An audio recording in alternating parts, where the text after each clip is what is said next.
The anomaly is growing. We must act. Your scans confirm this. Without a doubt. Then we mobilize.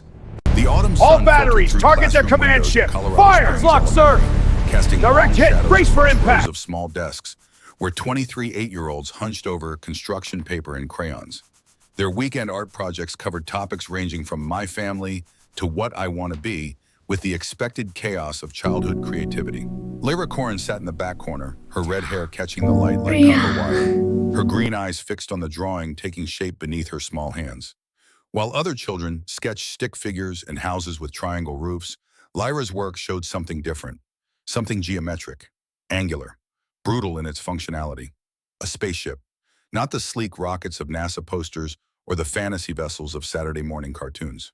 This ship looked like a flying fortress, layered with armor plating that her 8-year-old mind rendered in careful, precise strokes. Mrs. Patterson knelt beside Lyra's desk, her kind face creasing with curiosity and slight concern. In 15 years of teaching, she'd seen thousands of children's drawings. This one was different, too detailed, too specific, almost technical. "That's quite impressive, sweetie," she said carefully. "What are you drawing?" Lyra didn't look up, adding another row of what might have been weapon ports along the ship's hull. "My daddy's project." "Is your father an astronaut?" "No, ma'am. He's an engineer. He works in the mountain." Mrs. Patterson knew about Captain Corin. She'd met him during parent-teacher conferences, tall Nordic features, ice-blue eyes that seemed to look through people rather than at them. Brilliant man, devoted father.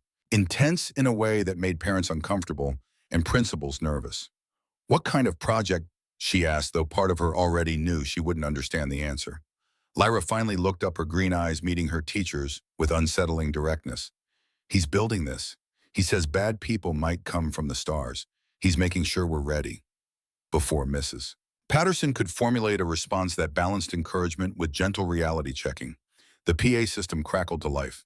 Principal Hendricks's voice, normally calm and bureaucratic, carried an edge of barely controlled panic. "Teachers, please activate your emergency broadcast monitors immediately. There's a situation. Students should remain calm." Mrs. Patterson's hand trembled slightly as she reached for the wall-mounted screen. Around her, other teachers were doing the same, their faces reflecting the same confusion and growing dread. The screen flickered to life. Every major news network showed the same image. 21 silver ships hung in the darkness beyond Earth's orbit, each one massive enough to dwarf the International Space Station, each one gleaming with a perfection that spoke of technology humanity had only dreamed of achieving. They moved in perfect formation, elegant and terrible, their hulls catching sunlight and reflecting it back in colors that shouldn't exist. The timestamp showed they'd been there for 47 minutes. CNN's anchor, a veteran of 3 decades who'd reported on wars and disasters with professional composure, looked into the camera with naked fear. "We're receiving confirmation from NORAD, from NASA, from every space agency on Earth. These are not terrestrial spacecraft. I repeat, these are not human vessels. First contact has occurred. We are not alone." In the classroom, 23 children stared at the screen in stunned silence, except Lyra. She looked down at her drawing, then back at the screen, then at her teacher. "I told you," she said quietly. "Daddy knew they were coming." 500 feet beneath Cheyenne Mountain, in the reinforced heart of NORAD's command center, where the Cold War had been monitored and modern threats were tracked, Captain Stellan Corin stood before a wall of screens showing the end of one era and the beginning of another. He was 42 years old, 6 feet 2 inches of lean Nordic ancestry, with the kind of weathered face that came from too many sleepless nights, solving impossible engineering problems. His ice-blue eyes, the same eyes his daughter had inherited, remained fixed on the tactical displays, watching 21 contacts that shouldn't exist, maintaining perfect geosynchronous orbit. His hands gripped the edge of the command console, not trembling, steady, but gripping hard enough that his knuckles showed white, not from fear, from anticipation. From the terrible certainty that everything he'd suspected, everything he'd warned about, everything he'd been called paranoid for believing was now undeniably catastrophically true. A young lieutenant approached, tablet clutched like a shield. "Sir, your daughter's school is calling. Emergency contact protocol. Parents are being asked to—" "I know." Stellan's voice was quiet, controlled, each word carefully measured. "Contact my wife. Tell her I'll call when I can. Tell her to pick up Lyra and go home. Stay there, don't panic. Sir, they're also asking if you can explain to the other parents what's happening. Apparently your daughter told her class that you, Lieutenant Chen." The young officer fell silent. Stellan turned from the screens for the first time in 20 minutes. His face showed the careful blankness of a man who'd learned to control every micro-expression, but his eyes held something the lieutenant couldn't quite read. Sorrow, maybe. Or vindication. Or both.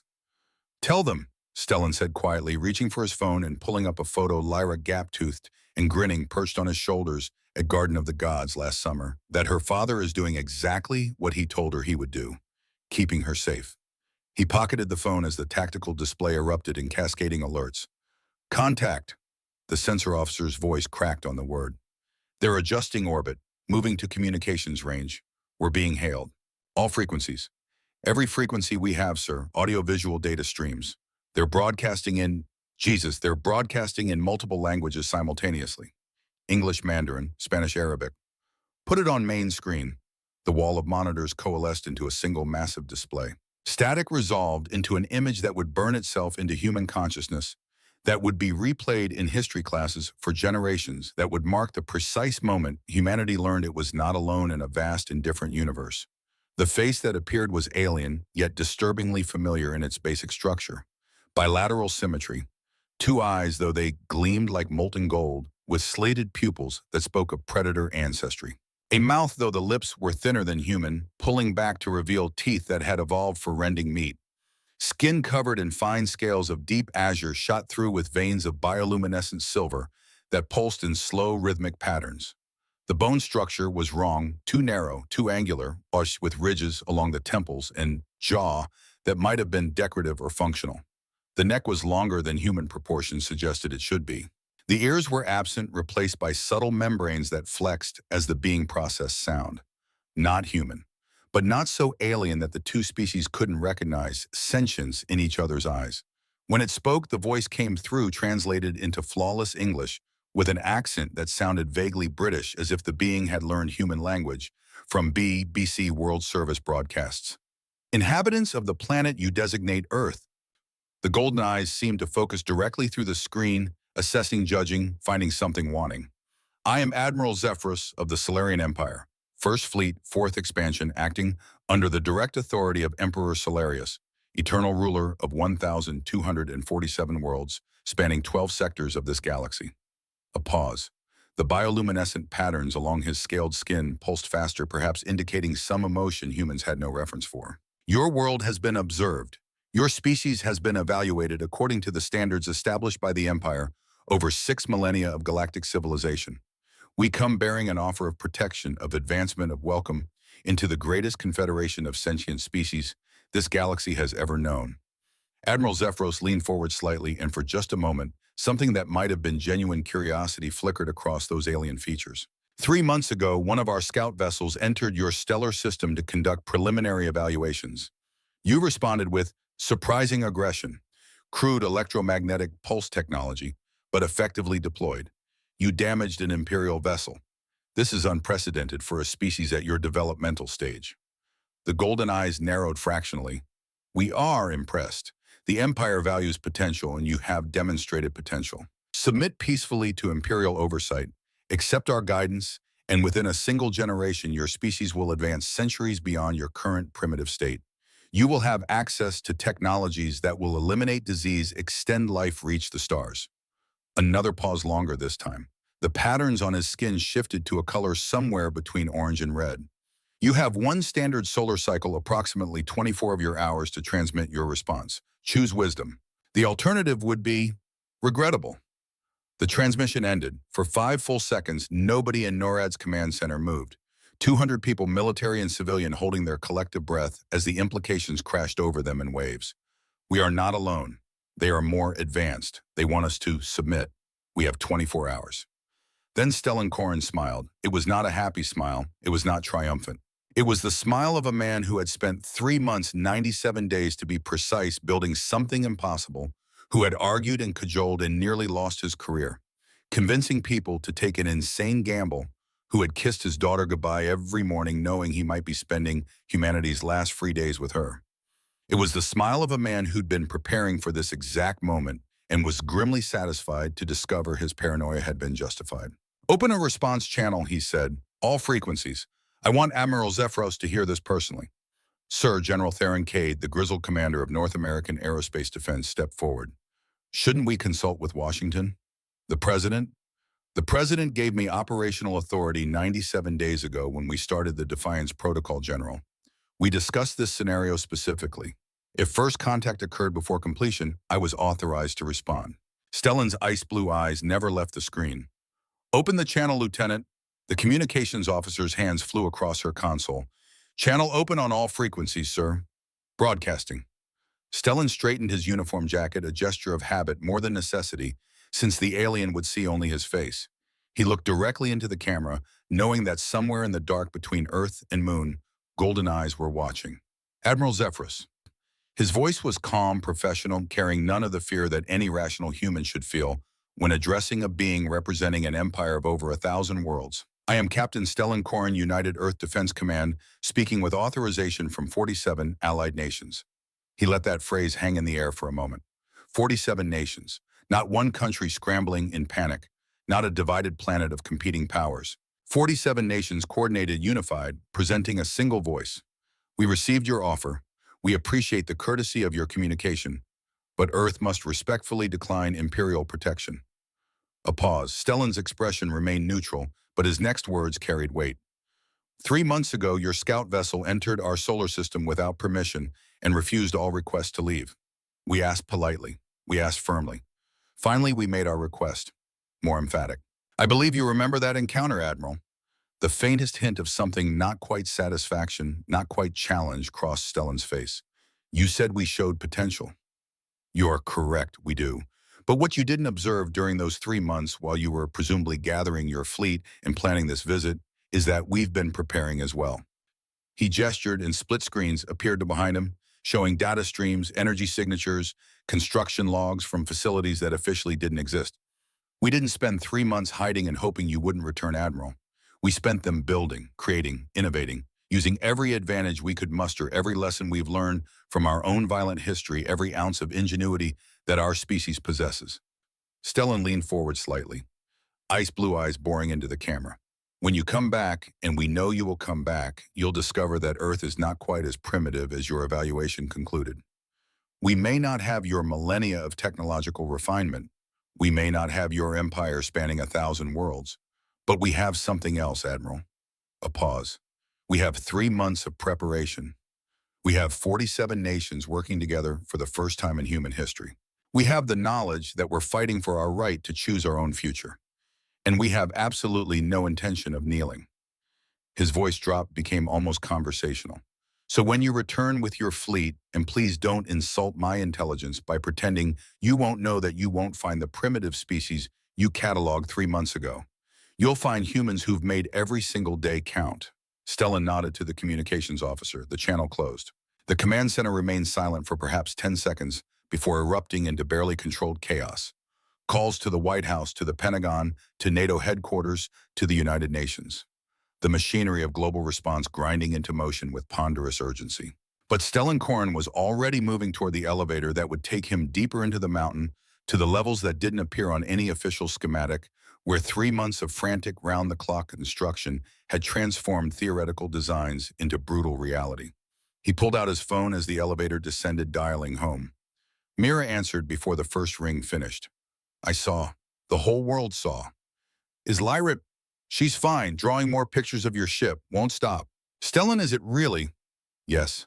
His voice cracked just for a moment, the careful controls slipping fractionally. Yes, it's ready. As ready as we can make it. Probably not ready enough. Silence on the line. He could picture Mira standing in their kitchen, one hand pressed to her mouth, the other gripping the phone like an anchor to normalcy. Come home tonight, she whispered. Just for a few hours. Let Lyra see you. She's scared, Stellan. She's 8 years old and she's terrified, and she needs her father. I will, I promise. After I check the final systems. After I brief the crew. After. Don't make promises you can't keep. Then I'm not promising. I'm stating fact. I will come home tonight. I will tuck Lyra into bed. I will tell her everything's going to be okay. Will it be? Stellan closed his eyes as the elevator descended deeper into darkness. Ask me in 24 hours. He hung up before his voice could betray him further. The elevator doors opened onto a sight that still took his breath away even after 3 months of watching it take shape. The Defiance. 400 meters of ugly, brutal, magnificent human engineering. It looked nothing like the sleek alien vessels, nothing like humanity's own spacecraft, the streamlined capsules and elegant shuttles designed for efficiency and grace. It looked like exactly what it was, a weapon built by a species that had spent 10,000 years perfecting the art of killing its own kind, and had finally desperately turned that expertise outward. Not sleek, not elegant, not refined, redundant, over-engineered, resilient. Every system backed up 6 times because they assumed everything would fail. Every weapon designed with multiple firing solutions because they assumed nothing would work on the first try. Every armor plate layered because they assumed they would be hit and hit hard. The ship was a statement: we know we're outmatched. We planned for it. Dr. Alara Voss approached from the engineering bay, her British accent crisp, despite the exhaustion evident in her 51-year-old face. Captain, final systems check complete. Gravitational lens emitters are calibrated. Fusion containment is stable. Railgun targeting solutions are loaded. Distributed AI network is synchronized. She paused, looked up at the massive ship. She's ready as she'll ever be. Crew status: 700 souls. Average age 47. Everyone a volunteer who understood they might not come home. Everyone who decided that was acceptable if it meant their children would stay free. Stellan nodded slowly. 700 out of tens of thousands who'd applied. 700 who'd made it through psychological screening, technical training, emergency combat preparation. 700 who would crew humanity's first and possibly last true warship. His responsibility, his burden.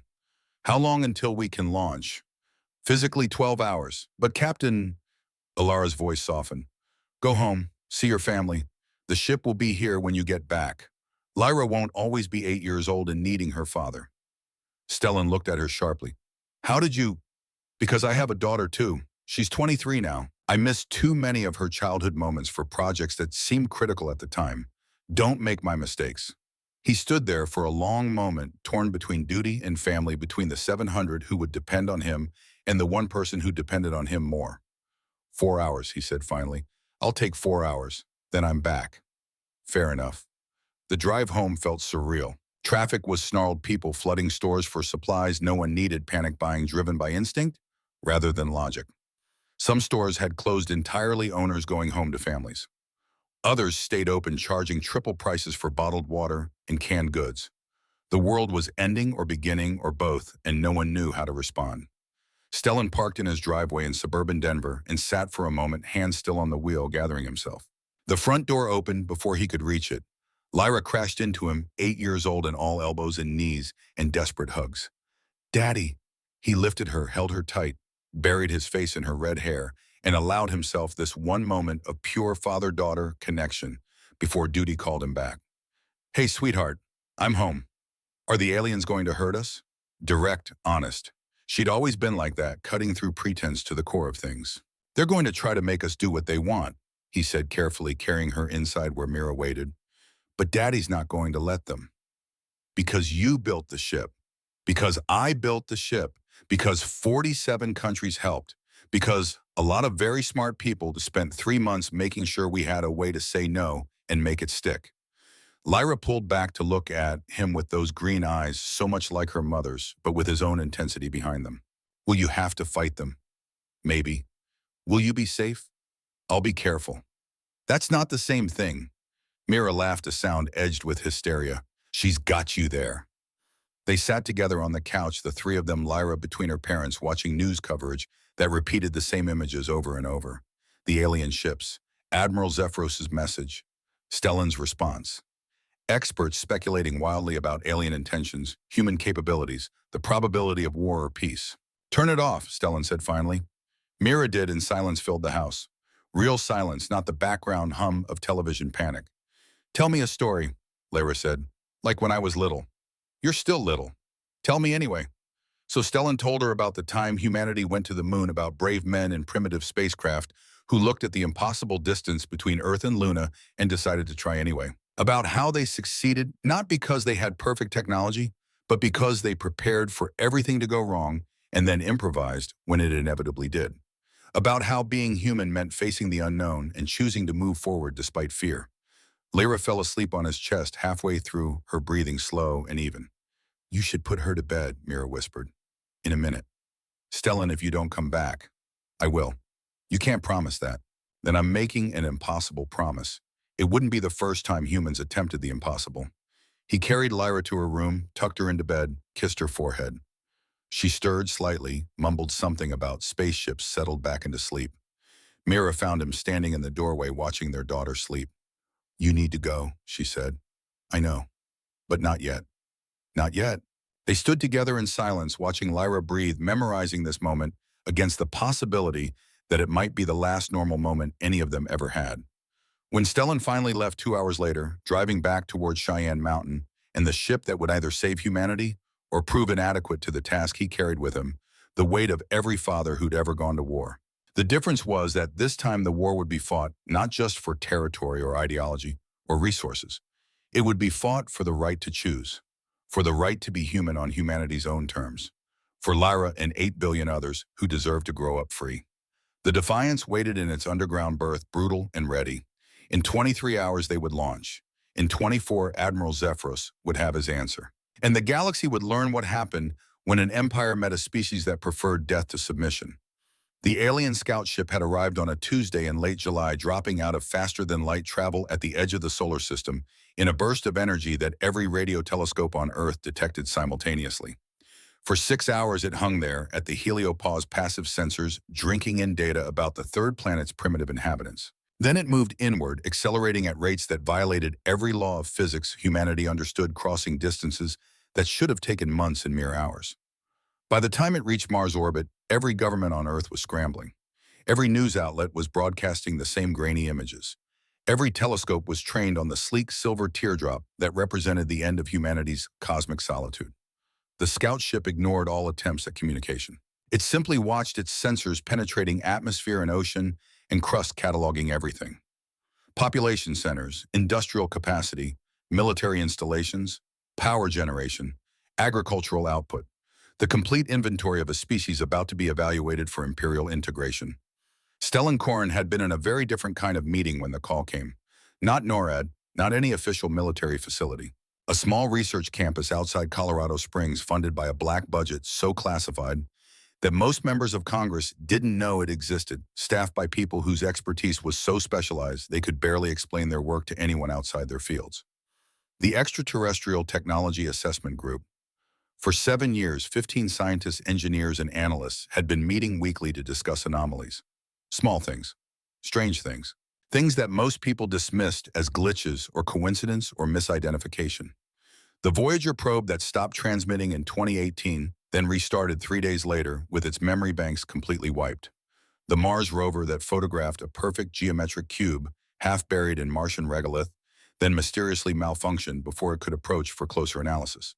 The Deep Space Network detecting a transmission in 2020 that lasted exactly 7 seconds, carried information density impossible for natural phenomena, and then never repeated. A dozen other incidents over 7 years, each one explainable individually. Together they formed a pattern.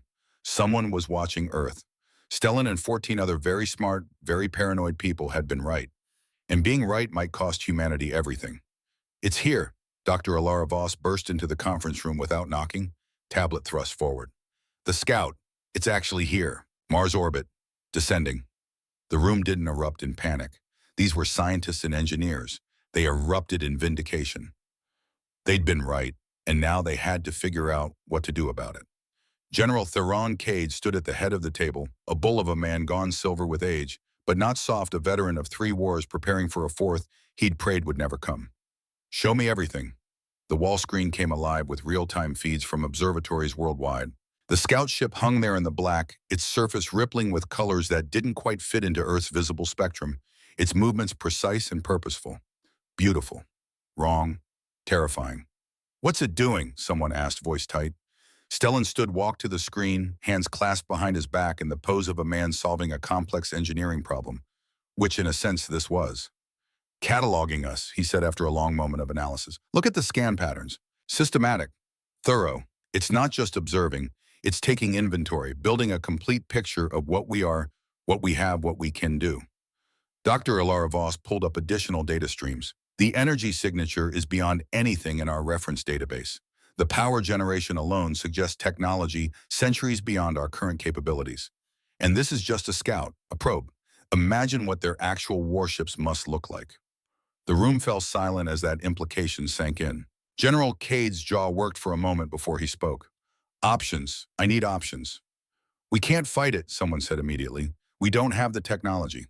We can't communicate with it. It's ignoring every frequency we're broadcasting on. We can't just let it study us like specimens in a lab. All eyes turned to Stellan.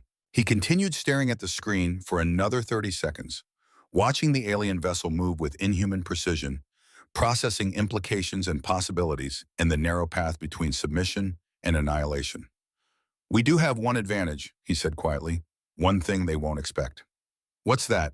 We know we're primitive. We know we're outmatched. We know we're being cataloged for potential conquest. He turned to face the room. So we give them exactly what they expect to see. A primitive species, chemical rockets, nuclear fission, completely outclassed technology. Let them think they've taken our full measure. General Cade's eyes narrowed. You're proposing we deliberately look weak. I'm proposing we look exactly as weak as we actually are. But while they're congratulating themselves on their superior intelligence, we use the time they've given us to prepare properly. Prepare how, even if we had years? We won't have years, we'll have months at best. But months might be enough if we're smart. Stellan pulled up theoretical schematics he'd been working on for 3 years, designs that had been academic exercises until this moment. They'll use energy weapons, perfect, efficient, elegant. So we don't try to match energy with energy. We bend physics instead. Gravitational lensing. Their beams won't penetrate. They'll slide off. More schematics appeared. They'll have shields designed to stop energy weapons. Perfect, efficient, elegant. So we don't use energy weapons. We use kinetics, mass, simple Newtonian physics. A grain of sand at near light speed carries enough energy to punch through any shield designed for energy deflection. This is all theoretical, someone protested. We've never built anything remotely like this. We've never needed to. Stellan's voice hardened. We need to now. The question isn't whether we can. The question is whether we will. Whether we're willing to gamble everything on an engineering project that violates half of what we know about physics and the other half of what we know about good sense. General Cade studied the schematics with the eye of a man who'd seen impossible situations turn possible through sheer bloody-minded determination. How long to build this?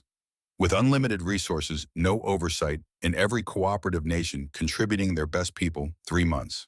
Maybe. With some, you have 97 days. Sir, because in 97 days, Captain Corrin, you're going to take that scout ship offline in a way that makes them think we got lucky, that we're desperate primitives who stumbled onto one crude countermeasure. And while they're preparing their response fleet and congratulating themselves on how easy the conquest will be, you'll be finishing this. He gestured at the ship designs. What are you calling it? The Defiance Protocol. Good name. Make it work. The meeting lasted 22 more hours. By the end, they had a plan. It was desperate, expensive, probably impossible, and absolutely necessary. Phase 1, make the scout ship leave using primitive electromagnetic pulse technology. Crude. Simple. Exactly what a species at Earth's development level might manage if they got lucky. Phase 2. While the aliens were presumably gathering a larger fleet for formal first contact, build the Defiance. A warship designed not to match alien technology, but to exploit its assumptions. Phase 3. Survive long enough to negotiate from a position of strength. Simple. Impossible. Essential. 68 days later, Stellan Corrin floated in the cargo bay of a modified SpaceX Dragon capsule, watching Earth curve away beneath him, and prepared to commit humanity's first deliberate act of interstellar warfare. The alien scout ship had spent 9 weeks in Earth orbit, its scans growing progressively more detailed, more invasive, its sensors penetrating deeper into atmosphere, ocean crust. Learning everything, preparing the database that would inform the Empire's approach to integrating this primitive species. Time to corrupt that database. Target acquired. Soren Brightwell's voice came through the comm, crisp and professional. The Australian pilot had logged more EVA hours than anyone alive and approached this mission with the same methodical calm she'd shown during 7 Mars missions. Range 2 kilometers in the closing, no defensive response detected. Stellan checked the device clamped to the Dragon's exterior one final time. It looked unimpressive, a cylinder about the size of a car tire studded with capacitors and wrapped in crude electromagnetic shielding that would have made any real engineer cringe. An EMP bomb, electromagnetic pulse, technology that humanity had essentially perfected in the 1960s and then mostly abandoned as crude and indiscriminate, perfect for this mission. 1 kilometer, still no response. Either they don't see us as a threat or they're curious what we're attempting. My money's on both, Stellan murmured. Keep closing. The scout ship grew larger in their viewport, filling the screen with its impossible silver perfection. Its surface rippled with those not-quite colors that made human eyes water after too long. Stellan forced himself to keep looking, to memorize every detail for the databases they were building. 500 meters, I can deploy the package. Do it! The dragon's robotic arm extended with painful slowness, the EMP device gripped in its manipulators. Closer, closer.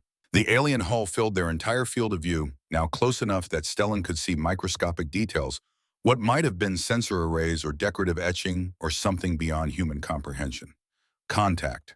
Magnetic clamps engaged with a solid thunk that transmitted through the dragon's frame. Package secured, breaking away now.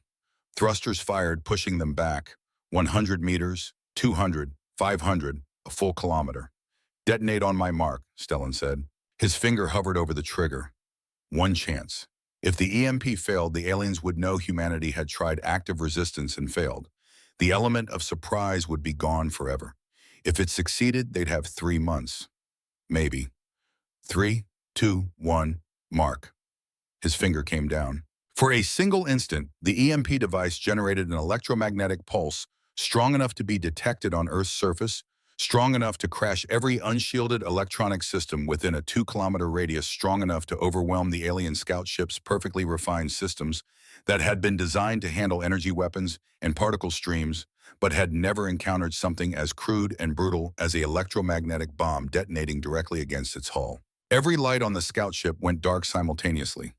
Its engines cut out. Its perfect, elegant systems, refined over millennia of technological advancement, crashed all at once. It tumbled dead and dark through the void. Holy hell, Soren Brightwell whispered. It actually worked. It actually bloody worked. Stellan was already on the comm to NORAD. Package delivered. Target neutralized. Begin Phase 2 immediately. We are now on the clock. Phase 2 was simple in concept, brutal in execution. Broadcast the attack on every frequency, in every language, with full video documentation. Let the scout ship's mother fleet see exactly how their scout had been disabled. Let them see a primitive species using crude electromagnetic warfare. Let them see desperation, not strategy.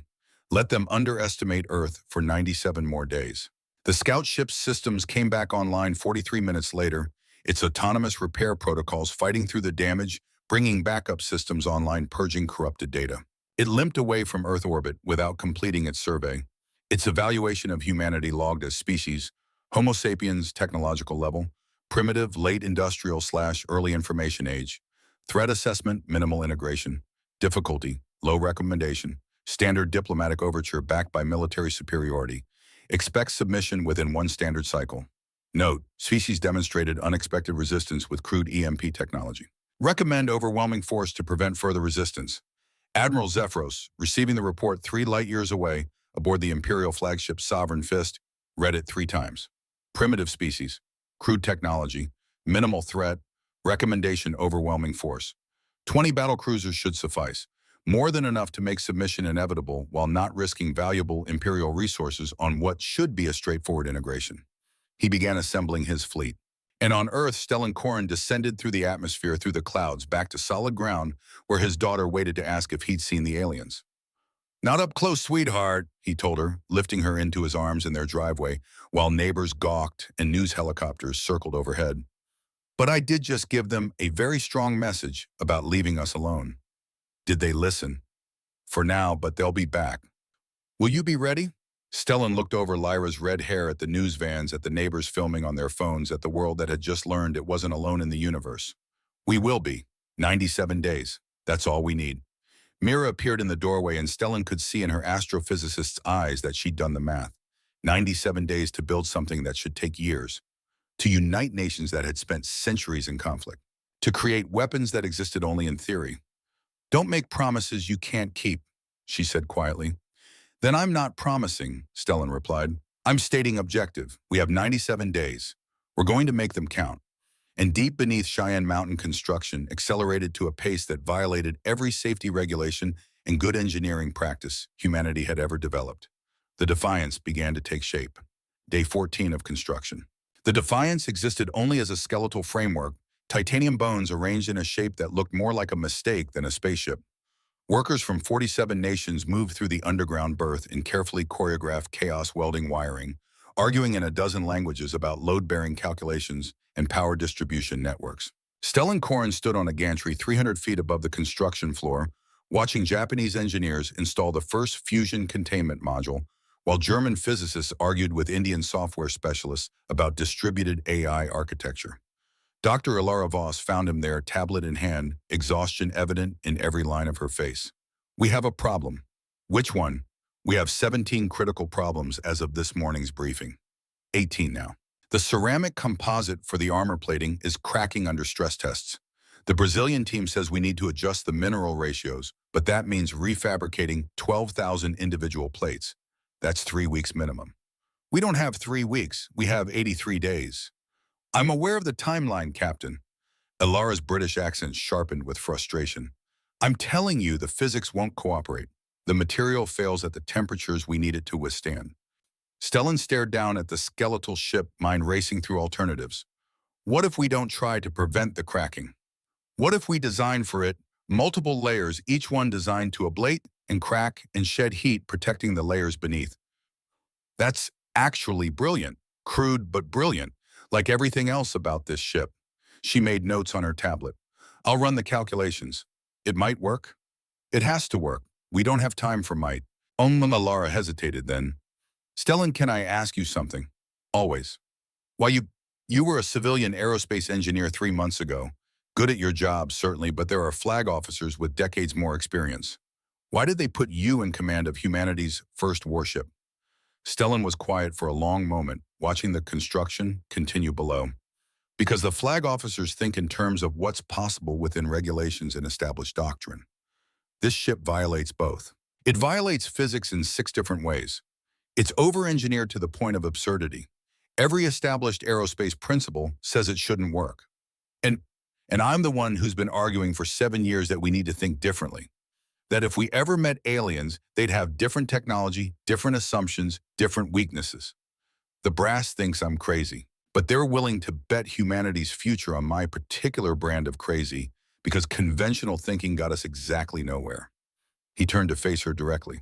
I don't know if the Defiance will work, Ilara. I don't know if we can build it in time.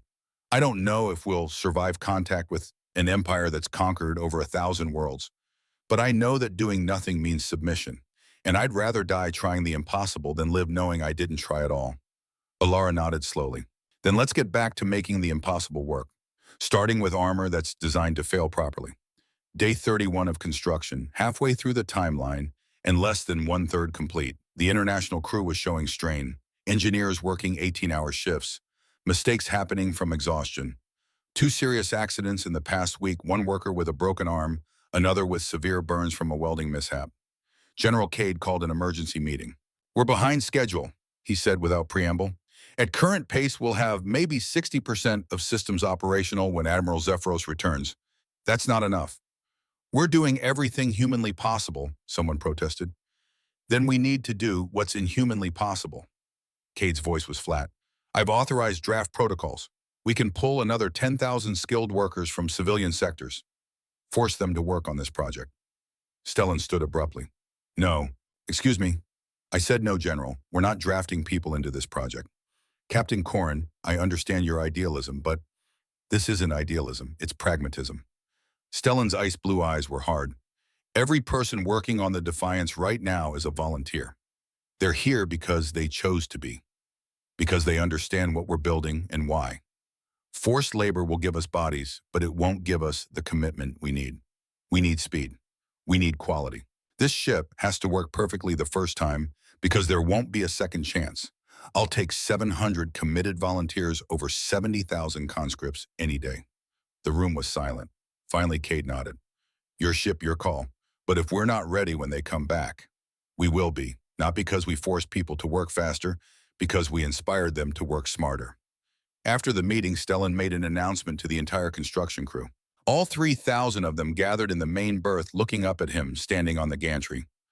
"I'm told we're behind schedule," he said, his voice echoing across the vast space.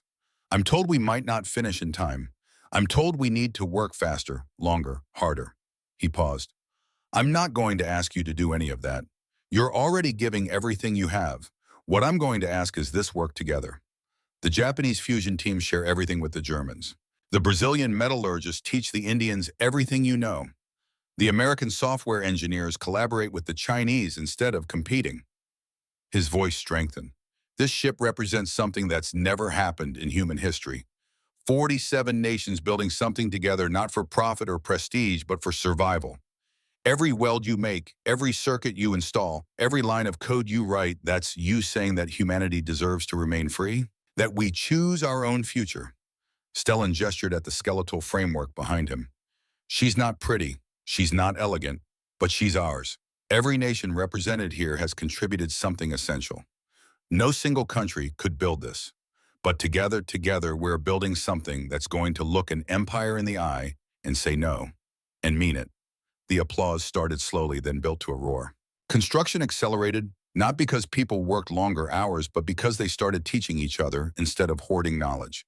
Because teams that had been working in isolation started coordinating. Because 47 nations stopped thinking of themselves as competitors and started thinking of themselves as crew. Day 57 of construction. The Defiance was beginning to look like a ship instead of a construction accident. Stellan walked the interior corridors, inspecting welds and checking power distribution nodes, when he found a young ensign, couldn't have been more than 25, sitting against the bulkhead crying quietly. He sat down beside her without speaking. After a moment, she wiped her eyes. "Sorry, sir, I'm fine." "You're clearly not fine. What's wrong?" "My boyfriend proposed last night. He wants to get married next month before whatever happens." "Congratulations." I said no. Stellan looked at her. "Why, Pom?" "Because I'm going to crew this ship, sir. I volunteered for the combat roster. 700 positions for the maiden voyage, and I'm qualified for navigation. I've been training for 6 weeks. I can't get married and then leave my husband to possibly die in space 2 weeks later. That's not fair to him." "What's your name, Ensign?" "Raina Blackwood, sir. South African cross-trained from atmospheric flight to space operations." "How old are you, Blackwood?" 29, sir." 29. Stellan felt something twist in his chest, the same age he'd been when Lyra was born, when the future had seemed full of possibility instead of overshadowed by alien warships. "Can I give you some advice, Ensign?" "Sir." "Marry him tomorrow if you can. Have those 2 weeks together. Because if we're right, if the Defiance works and we survive, you're going to want someone to come home to. And if we're wrong, if we don't survive, you'll want to have lived fully in the time you had. But that's selfish. It's human. We're fighting for the right to be human, Blackwood. That includes loving people even when the future's uncertain. Especially when the future's uncertain." She looked at him with red-rimmed eyes. "Did you marry your wife knowing you might not come back?" "I married her knowing I might die in a car accident the next day." Risk is always present. The question is whether you let it stop you from living. Raina Blackwood nodded slowly. "Permission to take a 4-hour leave tomorrow, sir." "Granted. And Ensign, congratulations. Truly." Day 73 of construction. Commander Tarek Ashford, 48 years old, Egyptian-American with 20 years in desert warfare, before transitioning to space operations, found Stellan in the railgun bay at 0300 running firing calculations for the 14th time. "Captain, you need to sleep. I'll sleep when this is finished." "No, you'll sleep now, because in 24 days you need to lead 700 people into possible combat, and you're going to need every ounce of cognitive function you can muster. Sleep is not optional." Stellan looked up from the calculations. "Did General Cade send you?" "Dr. Voss sent me. She's worried about you. So am I." "I'm fine." "You're exhausted. You've been working 20-hour days for 73 days straight. You're making mistakes. Yesterday you called the gravitational lens emitters gravity gloves in a briefing. People are starting to worry that their captain is losing it." Stellan rubbed his eyes, suddenly aware of how tired he was. "There's too much to do. There's always too much to do. That's why you have a crew. Delegate captain, trust your people to do their jobs so you can do yours. Which is leading, deciding, being the person everyone looks to when everything goes to hell." Tarek's voice softened. You can't do that if you collapse from exhaustion. So you're going to go home, sleep for 8 hours, have breakfast with your daughter, and come back ready to actually command instead of just working yourself to death. It was the most insubordinate thing anyone had said to Stellan in months. It was also completely correct. Fine, 8 hours. But if anything critical happens, we'll handle it. That's what second in command means.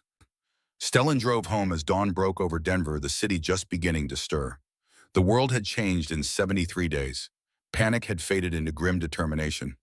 People had adjusted to the new reality of not being alone, of knowing aliens existed and were coming. Some had embraced it, others denied it, most simply went about their lives because the alternative was paralysis. Lyra was eating breakfast when he arrived, cereal and orange juice, in a new drawing of the Defiance. Is it almost done? She asked. Almost. 3 more weeks. Will it work? I don't know, sweetheart, but it's the best we can build. That's enough then. Simple, childish. Exactly what he needed to hear. He slept for 8 hours without dreaming, woke to find Mira watching him with concern. You look better, she said. I feel human again. Good, because Lyra needs her father and the crew needs their captain and I need my husband, in that order. He smiled. Noted. Day 87 of construction, completion day. The Defiance sat in its berth, no longer skeletal, no longer incomplete. 400 meters of brutal human engineering, every system tested, every backup checked, every weapon calibrated. Not elegant, not refined, but ready. The crew gathered 700 souls who'd volunteered to crew humanity's first warship. Average age 47, 23 nationalities. Everyone understanding they might not come home. Stellan stood before them on the main assembly deck and spoke without notes. I'm not going to tell you we're ready for what's coming. We're not. We built this ship in 97 days using technology we barely understand. We're going to fight an empire with 6,000 years of military refinement. The odds are catastrophically bad. He paused, looking at faces, young and old. Every shade of human skin tone, every variety of human courage. But we have advantages they don't. We know we're outmatched. We planned for it.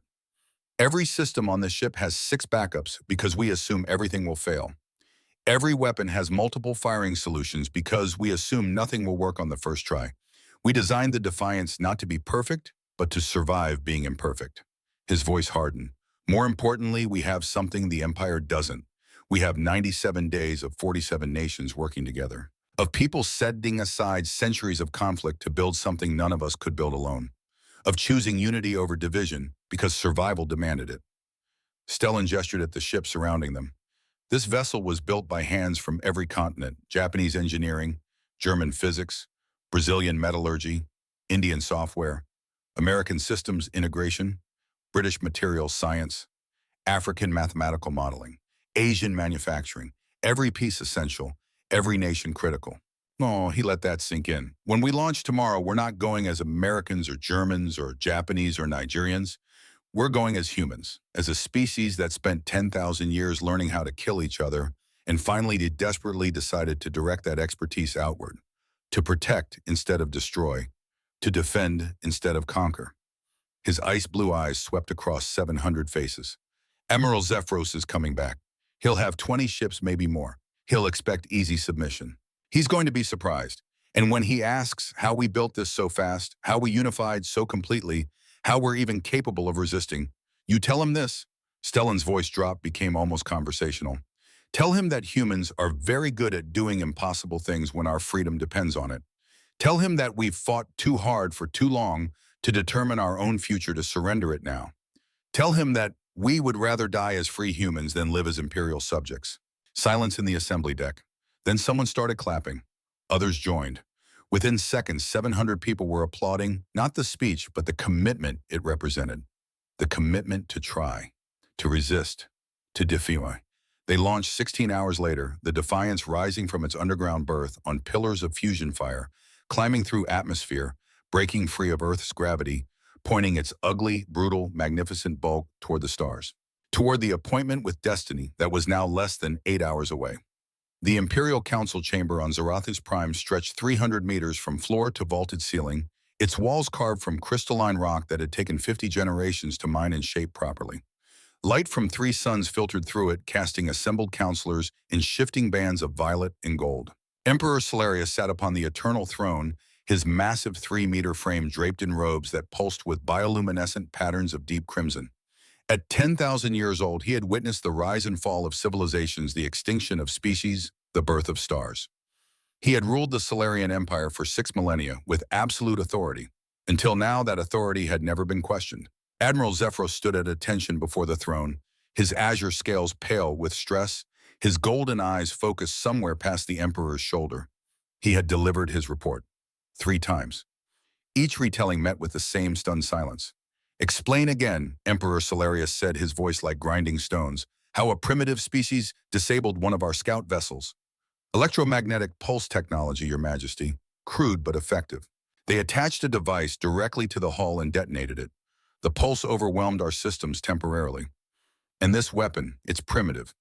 Ancient sire, we abandoned such crude methods over 2,000 years ago." Solarius leaned forward, bioluminescent patterns shifting to deep orange. "Then how did they penetrate our defenses?" "They didn't, Your Majesty. We weren't defending against physical contact. Our protocols assume energy weapon attacks from distance. A ship simply approaching and attaching an explosive device was unprecedented." A murmur rippled through the assembled counselors. 300 species represented in this chamber. 300 worlds that had submitted to imperial rule, all watching to see how the Emperor would respond to this anomaly. Captain Vorian stepped forward from his position at the chamber's periphery. Half his face gleamed with cybernetic enhancements, silver circuits tracing patterns across temple and jaw. His organic eye was deep purple, but his mechanical one glowed cold blue, constantly processing, analyzing. "Your Majesty, if I may." Solarius gestured permission. "I've reviewed the scouts' data. The humans' attack was crude but clever. They identified a weakness in our protocols and exploited it. More concerning is the implication, which is, they were prepared, sire. The attack occurred 9 weeks after our scout entered their system. That suggests they had the weapon ready or could construct it quickly.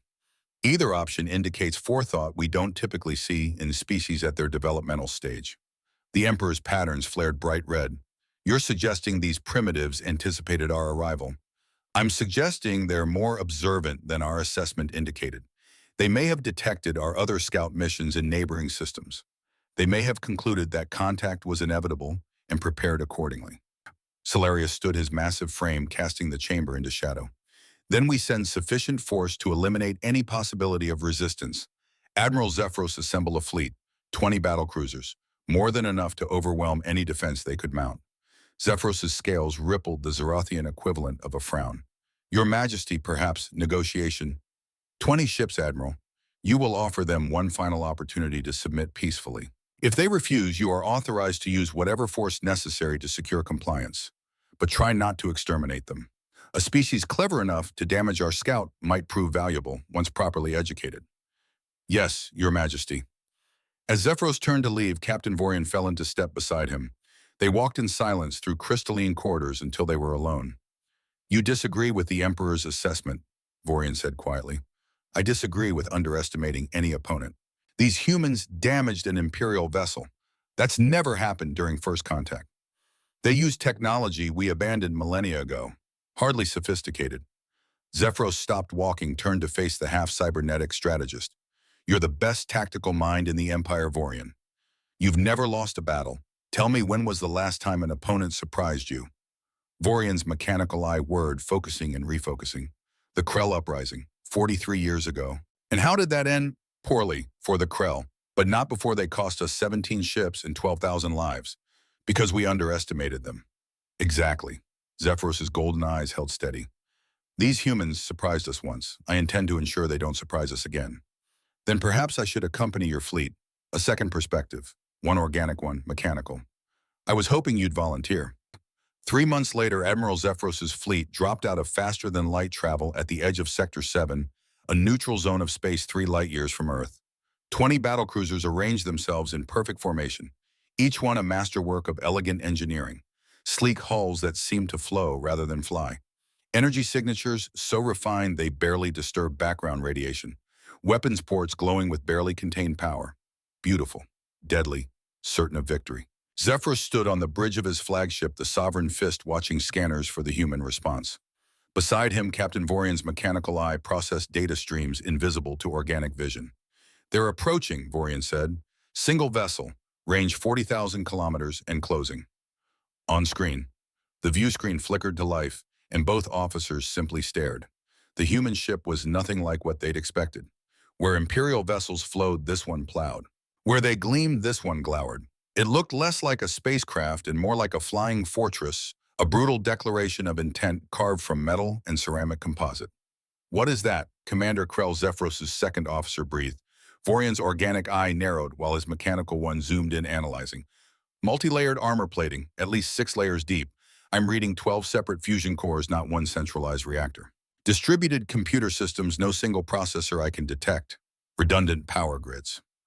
It looks like they built a bunker and strapped engines to it, Krell sneered.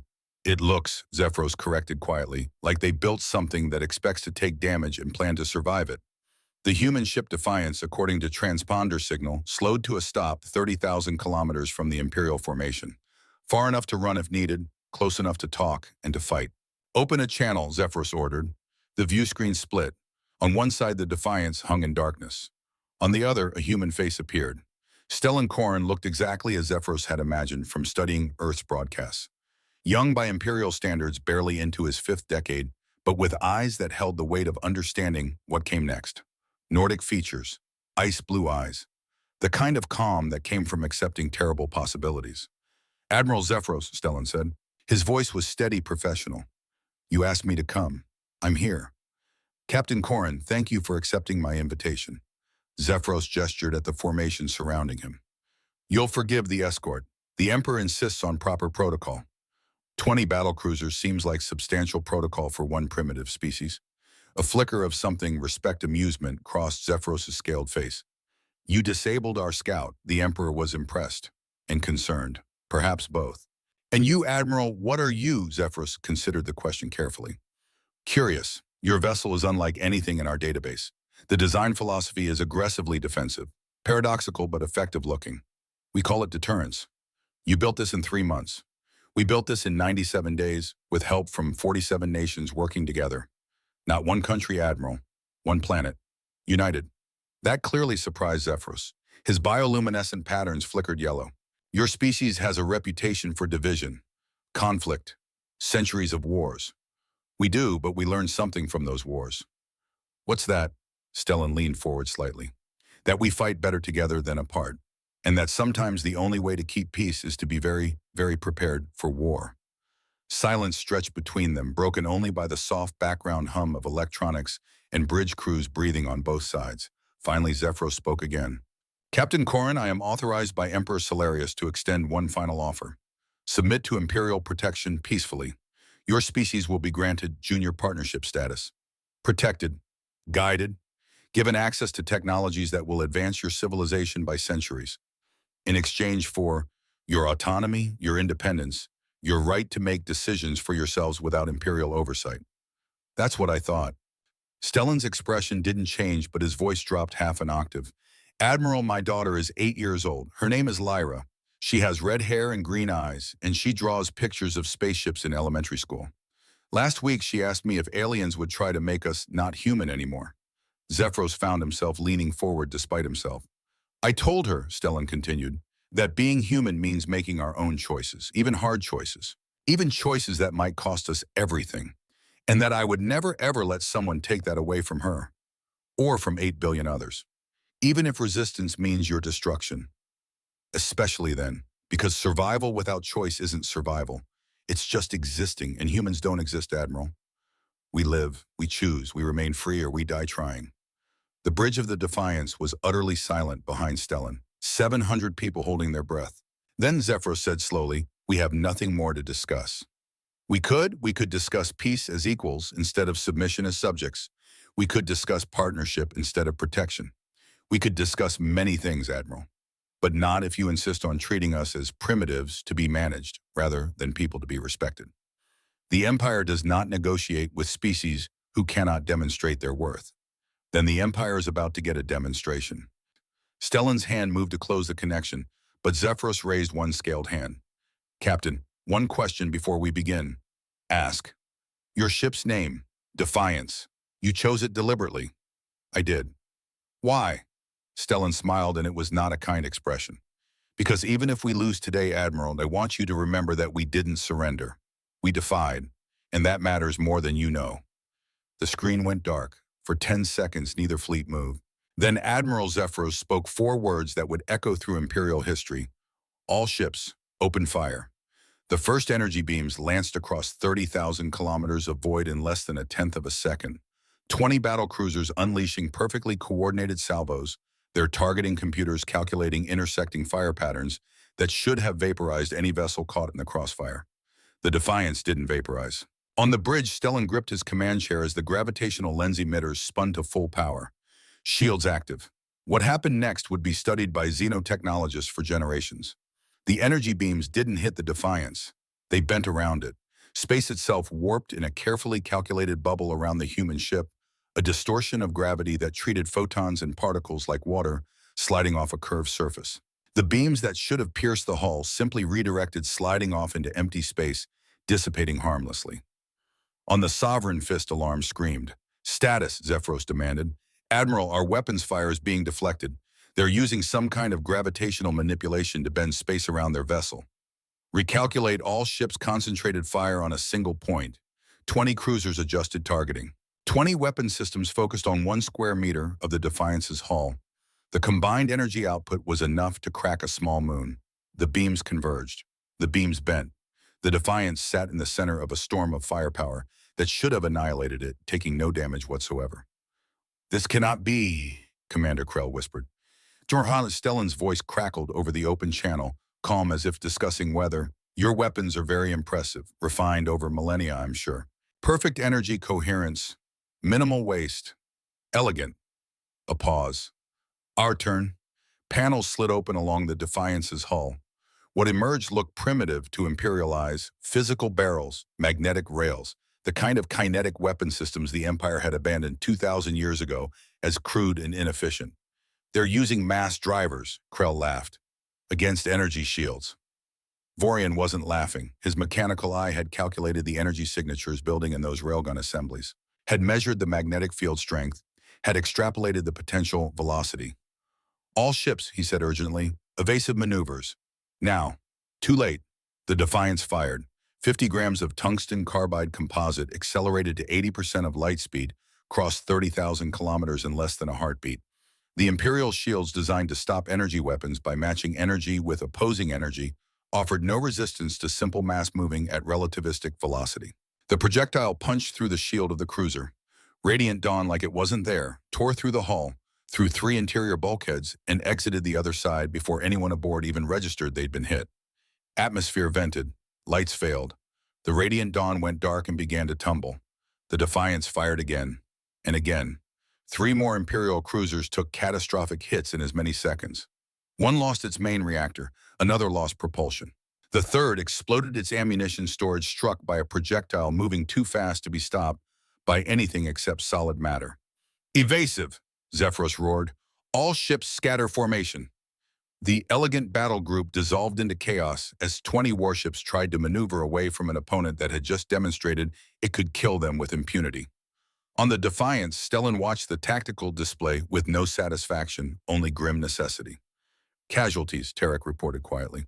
"Lieutenant Kalen Frost's section took a hit when shields failed for 0.3 seconds.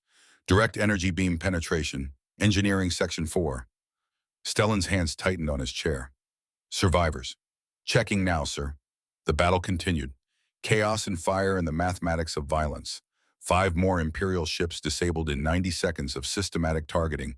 9 ships now drifting powerless. 11 remaining. And then the comm crackled from engineering. "Bridge, this is Dr. Magnus Holt in medical."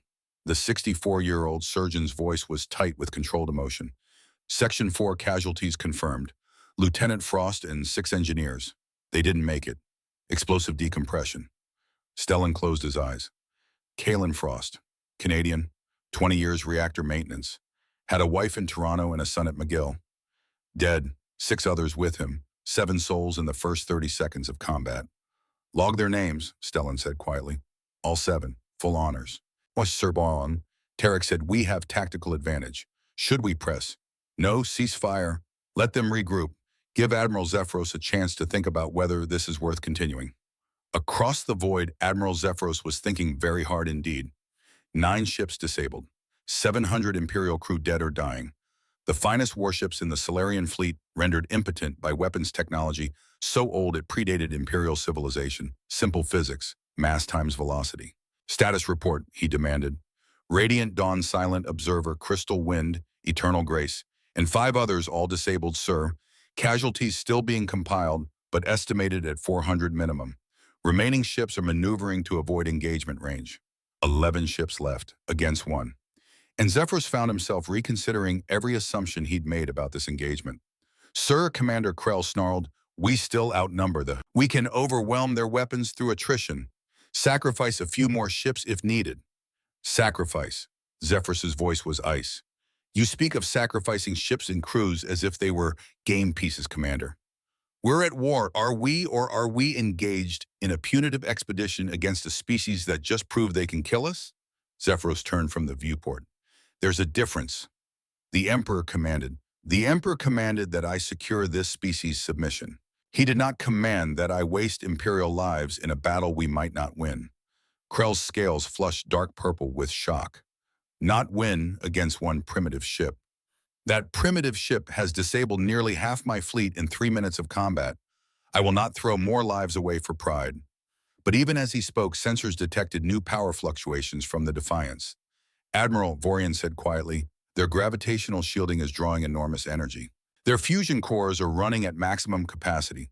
If we force them to maintain defensive posture long enough, their systems will overheat and fail. Zephyros nodded slowly. A war of attrition. It's our only tactical advantage. They can kill us, but they can't sustain their defenses indefinitely. Before Zephyros could respond, the Defiance fired again. Not at command centers or reactors. At propulsion systems. Communications arrays, weapons ports, surgical strikes that disabled rather than destroyed. 4 more ships went dark in 30 seconds, their crews alive, but their vessels rendered combat ineffective. 7 ships left. And Zephyros understood what was happening. The humans weren't trying to win through annihilation. They were trying to prove conquest would cost more than it was worth. Sir, Krell pleaded, we must respond. Zephyros looked at his second officer, this loyal soldier who had served him for 40 years, who believed absolutely in the righteousness of imperial power. No, he said quietly. Admiral, I said no. Cease fire. All ships stand down. The bridge erupted in shocked protests. Zephyros silenced them with a gesture. Open a channel to the Defiance. Stellan's face appeared on screen. He looked tired, determined, grieving though Zephyros couldn't yet know why. Admiral, Stellan said, have you reconsidered? I have. Captain Corrin, in 6,000 years of Imperial expansion, no newly contacted species has ever inflicted this level of damage on a Solarian battle group. You've disabled 13 of my ships. You've killed, he checked casualty reports, at least 400 of my crew. I'm aware. Stellan's voice was heavy. I'm also aware that I've lost 7 people in the opening engagement. They had names Admiral, families. They died because your empire doesn't believe in asking permission before demanding submission. 7 against 400. The humans had paid a terrible price for their resistance. And they were still fighting. This could continue, Zephyros said. I have 7 ships remaining. You have 1. I could overwhelm you through sheer attrition. You could, it would cost you 4, maybe 5 more ships, maybe all of them. And in the end, you'd limp home having spent 20 battle cruisers to conquer 1 primitive planet that built 1 primitive ship. Stellan leaned forward. Is that a victory you want to report to your Emperor, Admiral? Silence. Stellan continued, we could stop. Right now, you retreat with your wounded. We retreat with ours. You go back and tell Emperor Solarius that humanity is willing to talk. As equals. Not as subjects, but as partners. Not through submission, but through mutual respect. Zephyros's bioluminescent patterns flickered through a dozen colors, reflecting thoughts racing through his tactical mind. To continue was to risk total defeat, unlikely but possible. To retreat was to acknowledge the unthinkable that a primitive species had fought the Solarian Empire to a standstill. But to return home with 13 disabled ships and 400 dead having accomplished nothing, that was failure. Captain Corrin, he said slowly, I have underestimated your species. That rarely happens, and it is educational when it does. Does that mean you'll talk? It means I will recommend to the Emperor that negotiation is preferable to extermination. Whether he listens is beyond my control. It's a start, Admiral. Zephyros nodded once, a human gesture he'd learned from cultural databases. My ships will withdraw to the edge of this sector. You will withdraw to your planet. We will resume contact in one standard cycle through diplomatic channels. Is this acceptable? It is. The screen went dark. Zephyros turned to his bridge crew, all staring at him with expressions ranging from shock to something uncomfortably close to horror. You surrendered, Krell whispered. You surrendered to primitives. I prevented a massacre on both sides. Zephyros's voice hardened. And if you ever question my command again, Commander, you will find yourself reassigned to survey duty on the Galactic Rim. Are we clear? Krell's scales faded to pale gray. Yes, Admiral. All ships, prepare for withdrawal. Retrieve what survivors you can from disabled vessels. We're going home. As the battered Imperial fleet began its slow retreat, Vorian approached Zephyros privately. That was either the wisest decision you've ever made, the cybernetic officer said quietly, or it will end your career. Zephyros watched the human ship on the view screen, that ugly, brutal, magnificent testament to a species that refused to kneel. Perhaps both, he said, but I'll sleep tonight knowing I didn't waste thousands of lives to prove a point. History will remember this day, Vorian. I hope it remembers us as wise rather than weak. Only time will tell. And the Sovereign Fist and its remaining fleet limped into faster-than-light travel, leaving behind 13 disabled hulks and the kind of silence that follows revelations. On the bridge of the Defiance, Stellan Korin slumped in his command chair. Final casualty count, he said quietly. Tarek's voice was thick. 7 confirmed dead from Engineering Section 4. Lieutenant Kalen Frost, Engineers Paulo Santos, Dmitry Volkov, Yuki Tanaka, Hassan al-Rashid, Marie Dubois, and Technician Ananya Reddy. 17 wounded, 3 critically. Dr. Holt is working, but he's asking for additional medical personnel. Stellan closed his eyes. 7 names. 7 families about to learn they'd lost someone. 7 futures ended because he'd asked them to stand between humanity and an empire. Prepare casualty notifications, he said. I want to personally contact every family and schedule a memorial service. They deserve better than they got today. Sir, Raina Blackwood said softly from navigation, we won. Did we? Stellan opened his eyes. 7 people died, Ensign. We didn't win. We survived. There's a difference. But even as he said it, he knew it was enough. They had survived. They had fought the Solarian Empire to a standstill. They had proven that humanity was not prey. And somewhere on Earth, an 8-year-old girl with red hair was waiting for her father to come home. Time to deliver on that promise. Set course for Earth, Stellan ordered, and someone open a comm to NORAD. Tell them we're coming back. Not all of us, but enough. The Defiance turned for home, scarred and bloodied, but unbroken. Behind them, the wreckage of Imperial certainty drifted in the dark. The age of easy conquest was over. The age of negotiation had begun. The Defiance limped into Earth orbit 31 hours after the Battle of Sector 7. Its hull bore scars that would never fully heal, deep gouges where Imperial energy beams had found microsecond gaps in the gravitational shields, scorched plating where near misses had superheated armor, and one terrible wound in Engineering Section 4 where explosive decompression had claimed 7 souls in an instant. Stellan Korin stood on the observation deck watching Earth rotate slowly beneath them. Blue and white and green, impossibly beautiful after days in the black. Somewhere down there, Lyra was waiting. Mira was waiting. A world of 8 billion people who didn't yet know the full price their defenders had paid to keep them free. Behind him, the door hissed open. He didn't turn. Sir, Commander Tarek Ashford's voice was raw from too many emergency orders and not enough sleep. Final casualty report from Dr. Holt. Stellan's reflection in the reinforced glass showed no expression, but his hands clasped behind his back trembled slightly. Tell me. 7 dead in the initial engagement. Lieutenant Kalen Frost and 6 engineers in Section 4. Tarek paused. But we've lost 77 more in the past 30 hours. Critical wounds from the follow-up exchanges, systems failures, complications from injuries. Dr. Holt did everything he could, but 84 total. Yes, sir. 84 confirmed dead. 121 wounded, 14 still critical. The wounded will survive, Holt says, but it'll take months of treatment. 84 families about to learn they'd lost someone. 84 futures ended. 12% of his crew gone. The mathematics of survival. Names all logged. Tarek handed him a tablet. I've prepared individual notifications for families. And Sir Norad is asking when you'll address the planet. The whole world is watching. They want to know what happened. They want to know if we won. Did we win, Tarek? The Egyptian-American commander was quiet for a long moment. We survived. The aliens retreated. That's victory by any definition I know. Then you don't know the same definition as those 84 families. Stellan finally turned from the window. His ice-blue eyes held something ancient and exhausted. What do we tell them? That their loved ones died heroically, that their sacrifice saved humanity. Those are words, Tarek. Just words. They don't bring anyone back. They're true words. Truth doesn't make them less painful. Stellan scrolled through the list on the tablet. 84 names. He read each one, slowly committing them to memory. Lieutenant Kalen Frost, 47. Canadian. Engineers, Paulo Santos, 43, Brazilian. Dmitry Volkov, 51, Russian. Yuki Tanaka, 38, Japanese. Hassan al-Rashid, 45, Saudi.